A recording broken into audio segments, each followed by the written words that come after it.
Hello दोस्तों, आज हम बात करने वाले हैं हिंदी 2025 की सामान्य हिंदी में मोस्ट इम्पोर्टेंट प्रश्न पूछे जा सकने वाले।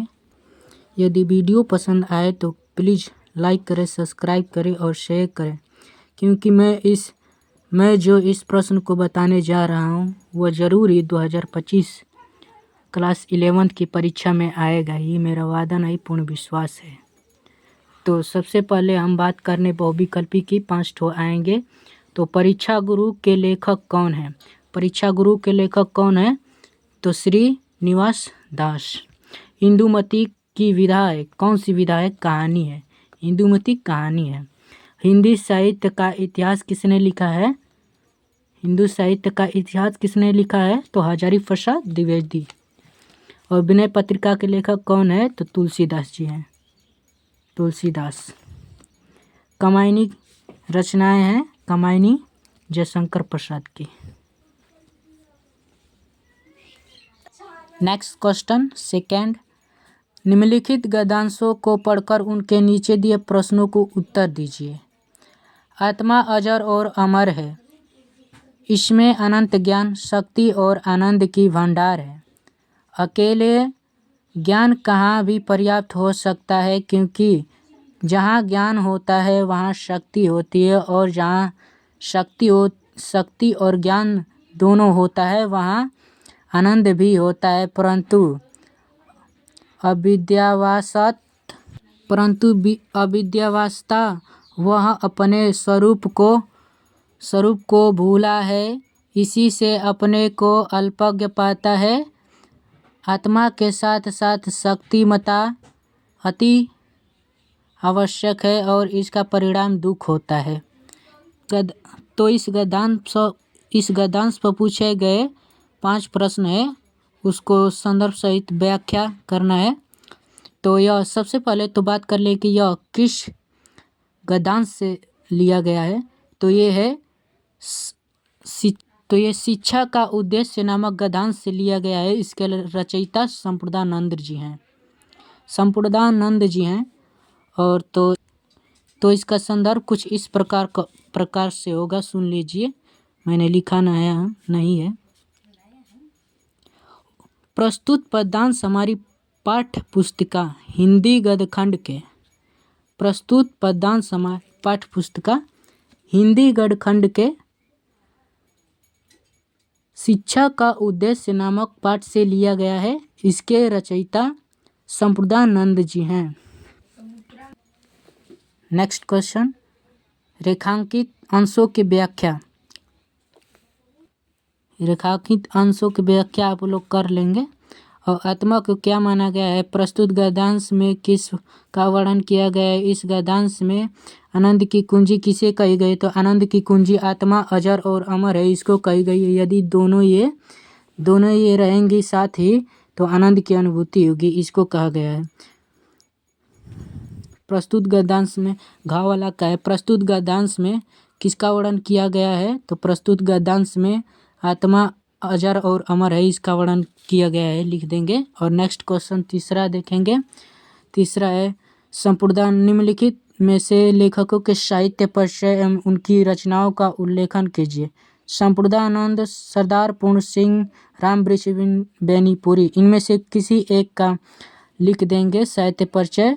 तो हमने लिखा है 2025 की परीक्षा में सरदार पूर्ण सिंह पे, क्योंकि मुझे यही याद था। निम्नलिखित पदांशों को पढ़कर उसके नीचे दिए प्रश्नों को उत्तर दीजिए। 10 अंक मिलेंगे। मान राखिबो मांगिबो, पियसो नित तव नेहू, तुलसी तीनहु तब फबो, जो चातक मत लेहू। यह तुलसीदास द्वारा रचित दोहा नामक गद्यांश से लिया गया है।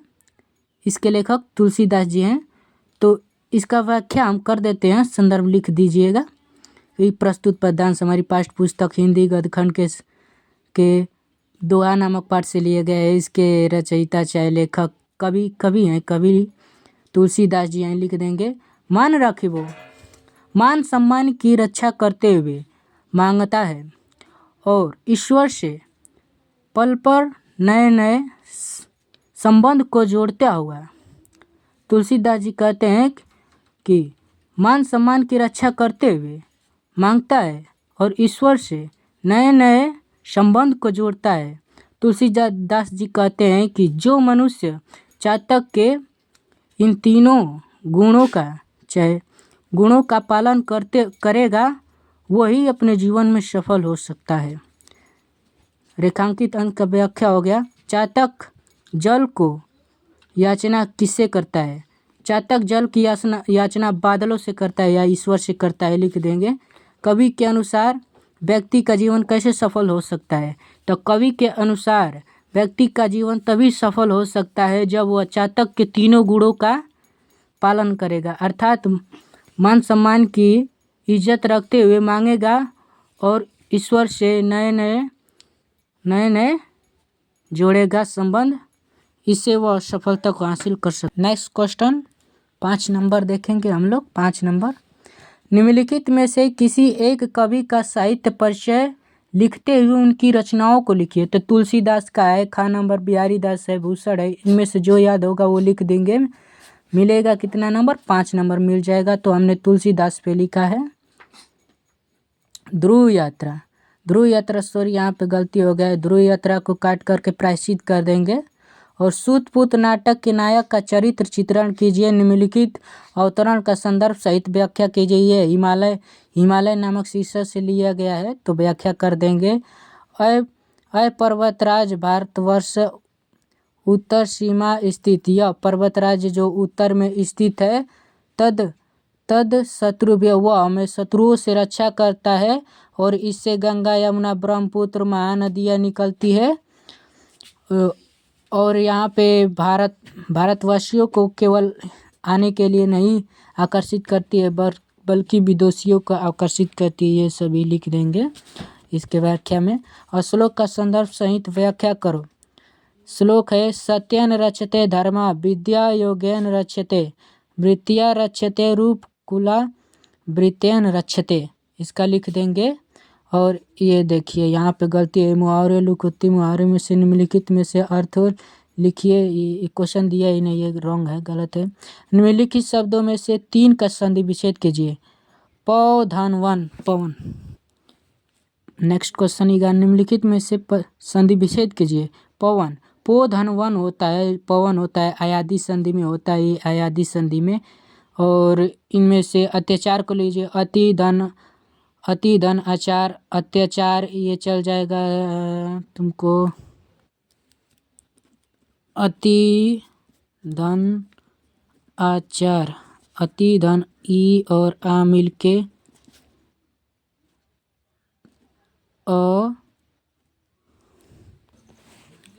पोधन वन पवन, पवन में अयादि संधि है और लिख देंगे। शिक्षालय का शिक्षा धन आलय दीर्घ संधि है और अत्याचार का लिख देंगे अति प्लस आचार, ई और आ मिल के आय हो जाता है, ये भी अयादि संधि का है, मिल जाएंगे तुमको 3 नंबर।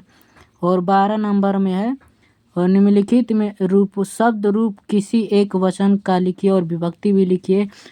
तो विभक्ति और शब्द रूप याद कर लेंगे, हो जाएगा।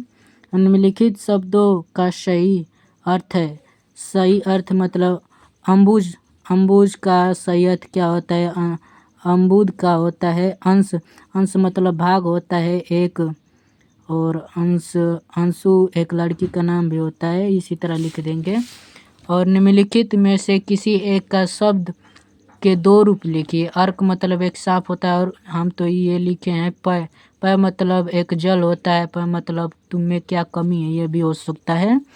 और निम्नलिखित में से किन्हीं 2 के लिए एक एक शब्द लिखिए। जो पढ़ा लिखा ना हो, माने कि अनेक शब्दों का एक अर्थ, तो साक्षर, जो पढ़ा लिखा हो साक्षर कहते हैं।